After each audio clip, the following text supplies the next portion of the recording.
E Deus disse: façamos um ser humano à nossa imagem e segundo a nossa semelhança. Sejam todos bem-vindos a mais um vídeo deste canal. Agora eu quero fazer um breve comentário acerca dessa passagem, porque eu estava refletindo sobre ela e também nas aulas do Depósito da Fé a gente tem uma abordagem totalmente diferente da leitura das Sagradas Escrituras. Quem está acompanhando as aulas sabe como é que eu tenho feito, e toda essa questão de ver a Bíblia como uma mitologia revelada tem despertado a minha inteligência, a minha curiosidade para inúmeras outras coisas. Por exemplo, a gente já viu, eu já dei a aula sobre o livro do Gênesis lá no comecinho do Depósito da Fé, no final de março, início de abril do ano passado. E agora eu estou retomando esse texto. Claro, estou fazendo um vídeo não exclusivo para os alunos do Depósito da Fé, exclusivo no sentido de que é fechado apenas para aqueles que estão acompanhando as aulas, apesar das aulas serem abertas, gratuitas. Não é esse o intuito.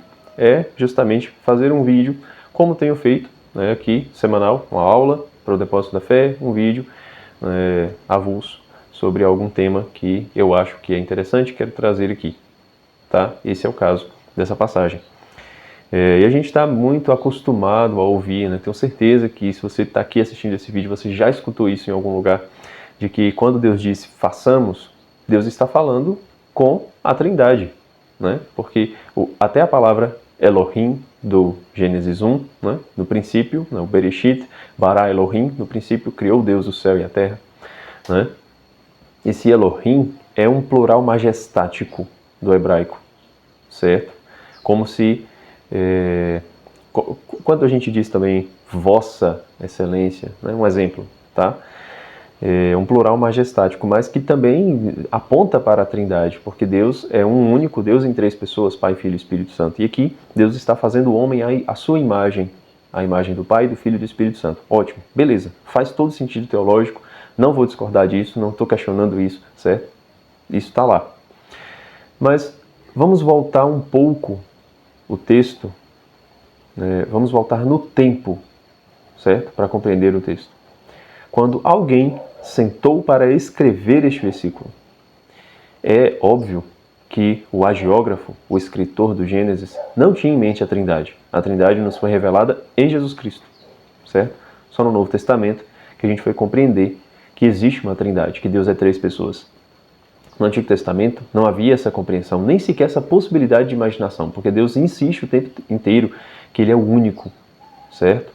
Shema Israel, ouve Israel, o Senhor Deus é o único Senhor, não terá outros deuses, certo? Deus insiste muito nessa questão. Então, o que o escritor do Gênesis tinha na cabeça quando escreveu esse versículo, falando no plural, Deus dizendo, façamos? Com quem Deus estava falando, ora bolas? Porque é evidente que não foi um erro de digitação, não foi um erro de digitação e muito menos um lapso, um momento em que o hagiógrafo ficou possesso pelo Espírito Santo, porque a inspiração divina ela não é dessa forma. A Bíblia ela não é uma psicografia, no sentido de que, no sentido espírita mesmo, em que a pessoa está escrevendo e nem sabe o que está escrevendo. Não, a inspiração divina não é isso. Quando os escritores sentaram e escreveram os livros que são considerados inspirados e fazem parte do cânon das Sagradas Escrituras, esse livro ele foi inspirado a partir daquilo que o próprio escritor tinha na sua imaginação, certo? Então a inspiração divina, a graça, ela supõe a natureza. Eu insisto nisso o tempo inteiro nas aulas do Depósito da Fé. Quer dizer, o escritor ele tinha coisas na sua cabeça, na sua imaginação, na sua memória, certo? Ele tinha uma cultura onde ele estava inserido, ele tinha ensinamentos que ele aprendeu, certo? E tudo isso faz parte do corpo que ele constituiu ao escrever um livro. A inspiração divina, ela vem justamente a partir desta base. E ela vem se servindo desta base para nos revelar, para nos ensinar coisas que estão além do texto. Verdades que a inteligência humana seria incapaz de compreender sozinha, certo? Esse é o sentido da revelação, tá bom? Então, é lógico que o escritor tinha algo em mente quando escreveu dessa forma. Aí a revelação vem e nos diz, isso aqui é a Trindade, certo? Mas não é só a Trindade. E a profundidade do estudo da Sagrada Escritura, da leitura simbólica, da leitura mitológica da revelação, vem justamente de nós ampliarmos essa compreensão. Não é só a Trindade. O que mais pode ter sido? O que o hagiógrafo tinha de fato na sua cabeça quando ele disse isso? Quando ele escreveu isso? Vamos lá, né? 5 minutos de enrolação para entrar agora e explicar o que é de fato. Vamos continuar a leitura para a gente compreender, né? Deus disse: façamos um ser humano à nossa imagem, segundo nossa semelhança, que ele domine sobre os peixes do mar, sobre as aves dos céus, os animais domésticos, todos os animais na terra e tudo o que rasteja pela terra. E Deus criou o ser humano à sua imagem. A imagem de Deus o criou, homem e mulher os criou. Isso está no capítulo 1 do Gênesis. No capítulo 2, que é um texto mais antigo do que o capítulo 1, não sei se você sabe dessa informação, que o livro do Gênesis ele tem duas tradições de escrita, né? Uma que escreveu do capítulo 2 em diante e outra que veio e acrescentou o capítulo 1 depois, certo? Então, no capítulo 2, que é o mais antigo, está dizendo assim, versículo 7. Então o Senhor Deus modelou com o pó do solo o homem e soprou-lhe nas narinas o sopro da vida, e o homem tornou-se um ser vivo. Então, vamos unir esses dois textos. Quando Deus forma o homem, ele forma com o pó da terra, certo? Ele pega e modela o homem com o pó da terra e sopra em suas narinas o espírito, né? O ruá, o sopro, a vida, certo? E ele se tornou um ser vivo, um ser vivente. No primeiro, só diz que Deus chama alguém para fazer o homem segundo a imagem de ambos e a semelhança de ambos, certo? Do Deus que está criando e daquele que Deus chama para participar dessa criação. Nas mitologias antigas, inclusive nas mitologias que pairavam o imaginário do povo na época em que o Gênesis foi escrito, certo? As mitologias que estavam ali, as culturas que estavam próximas do povo hebreu, inclusive, né? A cultura grega, a cultura mesopotâmica, né? Da Babilônia, da Assíria, certo? Egípcia, mitologia egípcia, tudo isso que estava ali ao redor do povo de Deus. Nessas mitologias, as forças da natureza correspondem cada uma a uma divindade, certo? A novidade da revelação judaico-cristã é que Deus controla todas essas forças, tá? Mas isso não significa que essas forças não podem ser personificadas. Elas não são divinizadas, tá? Elas não são divinizadas, mas não significa que a gente não pode dar uma espécie de movimento a elas. Então, vamos lá. No princípio, no capítulo 1, só havia Deus, né? No princípio criou Deus o céu e a terra estava sem forma e vazia, o abismo, e sobre o abismo havia trevas, e o Espírito de Deus pairava sobre as águas. Certo? O Espírito de Deus, a vida de Deus. O Espírito Santo, a teologia, agora, né, depois da vinda de Jesus Cristo, compreende que está falando também do Espírito Santo. Tá? Mas mesmo assim, o que o hagiógrafo pensou? O Espírito de Deus, a vida de Deus, o próprio Deus, pairava sobre as águas. E aí Deus começa a criar todas as coisas. Deus faz a luz, o firmamento, separa as águas, surge o elemento árido, a terra, certo? Faz as plantas, os animais. E aí quando ele cria o ser humano, ele fala para que o ser humano domine sobre os peixes do mar, as aves do céu, os animais domésticos, sobre todos os animais da terra e tudo que rasteja pela terra. Mas não diz para ele dominar nem a própria terra, nem o próprio mar, nem o próprio céu.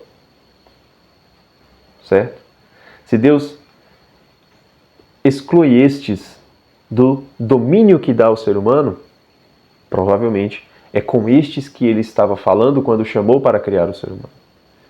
Quando Deus diz, façamos o homem à nossa imagem e semelhança, ele está chamando o mundo que ele mesmo criou para participar da criação do homem. Logo, o ser humano ele é uma imagem e semelhança não só do próprio Deus, porque neste momento aqui nós temos atributos que não são divinos. Nós somos mais que Deus? É óbvio que não. né? Mas nós somos imagem e semelhança de algo que Deus ainda não era imagem e semelhança, que é a matéria. Quando o Verbo se faz carne, aí sim, Jesus Cristo assume a natureza humana, tá? Mas, por enquanto, Deus é Espírito. Por enquanto, o Espírito de Deus paira sobre as águas. Quando Deus diz façamos, é Deus, Espírito, e o mundo que Ele criou, o mundo material. Deus está chamando. Venha, obra de minhas mãos, participar desta outra criação, que será agora o ápice de tudo que estou fazendo, que será o resumo daquilo que já fiz e uma centelha daquilo que sou. Façamos o homem, façamos o ser humano, a nossa imagem, a imagem de Deus e a imagem do mundo. Segundo a nossa semelhança, semelhante a Deus e semelhante ao mundo material. Por isso que Francisco de Assis, o grande santo, no seu Cântico das Criaturas, ele pode chamar assim: louvado sejas, ó meu Senhor, pela nossa irmã, a Mãe Terra. A nossa irmã, porque ela é obra de Deus, mas ela também é mãe, porque ela gera, certo? Ela gera as plantas. Na fábula de Esopo, né, o servo pergunta, né, mas Senhor, por que as plantas que nós plantamos na terra demoram de crescer e as ervas daninhas, o mato cresce com muita facilidade? E aí o Senhor responde: porque de uns a terra é mãe, de outros madrasta. Certo? Então a terra, ela é mãe, ela tem uma maternidade sobre aquilo que ela gera, aquilo que ela produz, as plantas, mas ela também gera não o ser humano como um todo, mas a imagem do ser humano, a matéria que o ser humano tem. Tanto que quando nós morremos, nós somos devolvidos ao seio da terra. Certo? Aquilo que pertence à terra é devolvido a ela. Apesar de que nós cremos que na parousia do Cristo, Ele virá e todos os mortos irão ressuscitar em seus corpos. Né? Como que isso vai se dar? E a teologia que tem que nos explicar. Certo? Aí já é outra ossada. Mas nós cremos nisso. Né? Na ressurreição dos mortos. Nós professamos isso em cada missa, em cada domingo. Tá? Mas essa é a questão. O hagiógrafo, o escritor do Gênesis, quando disse façamos, o que ele tinha em mente? Que Deus estava criando o ser humano segundo a sua imagem e segundo a sua semelhança. Nós temos personalidade. Deus tem personalidade. Deus é aquele que é, certo? A persona propriamente dita, a persona com P maiúsculo, a verdadeira pessoa, aquele que pode dizer autenticamente, verdadeiramente, unicamente, eu sou. Nós temos algo disso, certo? Nós temos uma vida que está fora do nosso corpo, porque se nós procurarmos em que órgão do corpo habita a nossa personalidade, nós não vamos encontrar. Né? Em palavras mais religiosas, em que parte do corpo está a nossa alma? E interessante, eu estou assistindo o filme que saiu agora, o Frankenstein, da Netflix, inclusive, ele está se parecendo muito fiel ao livro, né? Estou gostando bastante. E tem um momento em que o irmão do Dr. Victor questiona isso. Mas em que parte do corpo daquela criatura está o seu espírito? Né? E de fato, não existe órgão do corpo em que a gente pode dizer que a nossa alma está ali, certo? A nossa personalidade está ali. Se a gente pensar um pouco, está no cérebro? Mas por que o golfinho tem mais massa encefálica do que a gente e ele não tem uma personalidade? Né? O golfinho ele não tem uma personalidade. O golfinho ele não tem um senso de eternidade, um desejo de perpetuar a sua existência. Certo? O ser humano tem. O nome disso é alma. Onde é que está essa alma? Não existe um órgão do corpo em que a alma habita. Certo? Então nós temos alguma semelhança com Deus. Nós temos uma imagem parecida com a de Deus, porque Deus é uma persona, certo? Nós temos uma semelhança com Deus, uma vida espiritual, certo? De vida espiritual, não estou falando de práticas ascéticas, de vida de oração, etc. Estou falando que nós vivemos uma vida que está além do corpo. A vida espiritual, a vida do espírito, a alma, certo? Nossa alma imortal. Nós temos uma alma imortal. Somos semelhantes a Deus. E temos a imagem da terra, porque nós somos materiais. Nosso corpo é feito de matéria, como a terra, certo? Como tudo aquilo que a terra produz, como tudo aquilo que vem da criação material, os animais, certo? As plantas, etc, etc. Nós somos semelhantes à terra. Nós somos semelhantes. Em nós corre, bombeia, rios, mares, água que nasce da fonte e deságua no mar com o bombear do sangue nas nossas veias, certo? Nós temos inúmeras vegetações, inúmeros tipos de solo em nossos diversos membros do corpo. Nós somos semelhantes à terra, nós somos semelhantes ao mundo material. Nós temos, né, emoções como os animais, nós temos vida, nós crescemos como as plantas. Nós somos semelhantes ao mundo material. Deus estava convidando tudo aquilo que ele já havia feito para participar da criação, para que o homem se tornasse uma espécie de resumo, microcosmos, o resumo da criação, aquele que é uma imitação do macrocosmos e que tem algo que nem o macrocosmos tem, a vida do Espírito, que é semelhante a Deus, certo?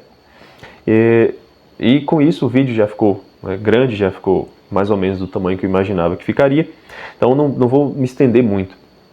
Mas o que eu quero trazer aqui também? Né? Algumas outras duas reflexões sobre o livro do Gênesis. Uma acerca da queda.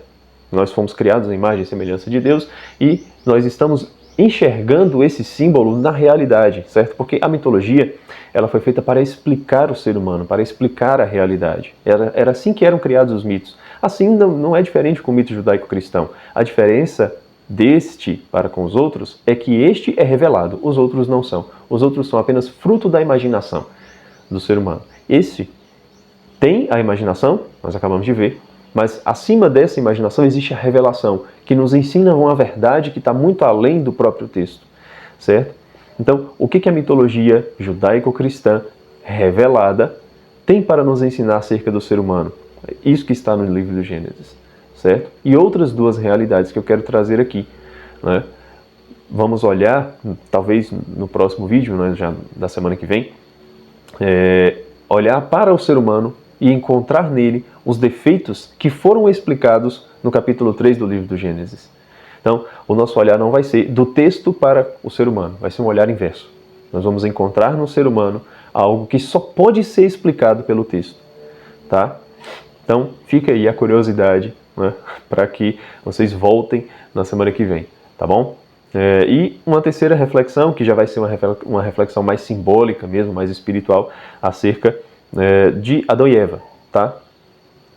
Mas isso fica para depois. Só para deixar a curiosidade mesmo agora, que senão o vídeo fica muito longo e essa não é a intenção desses vídeos avulsos que eu tenho gravado, né? Às vezes passa, né, de 20 minutos, né, 30 minutos, mas é porque vocês já perceberam, eu falo demais. Tá bom? Então, é isso. Agradeço por você ter assistido esse vídeo até aqui. Não deixe de cumprir o rito aqui do YouTube, né? Curta esse vídeo, se inscreva no canal se você ainda não é inscrito e deixa aí nos comentários, né, o que você achou desse vídeo, se você já tinha parado para pensar nisso, certo? Se você já viu algo a respeito, né, alguma coisa semelhante, certo? Vamos conversar, tá bom? E na descrição do vídeo tem aí também os links para você acessar o grupo de WhatsApp do Depósito da Fé, que é gratuito, certo? Estamos encerrando as aulas, né, com o livro do Apocalipse, já no Depósito da Fé, mas se você quiser, entre no grupo, né? O grupo é de graça, a gente pode conversar mais de perto, né? Eu posso responder com muito mais facilidade do que aqui, certo? Tem também outros links, né, para você contribuir com o canal, tem uma chave Pix, tem uma lista de desejos da Amazon, se você quiser me mandar um livro de presente, né? É claro que eu não vou recusar, né? E as redes sociais, outras redes sociais para você acompanhar meu trabalho, no Instagram, no Telegram, e é isso, tá bom? Então, um abraço e até o próximo vídeo.